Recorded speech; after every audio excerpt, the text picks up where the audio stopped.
Blessed day everyone. Blessed day mga kamasa. And today, as you can see, I have opened now the box of this food supplement, Diva SC.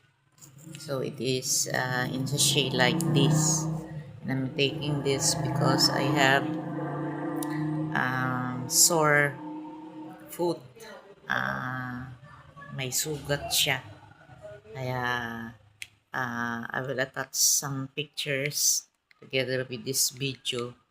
And let's see on the coming days the result. This is how you will take it. You will take it. It is powder inside.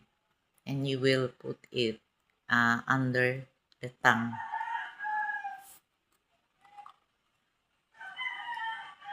Yun. Matutunan mo na sa doon.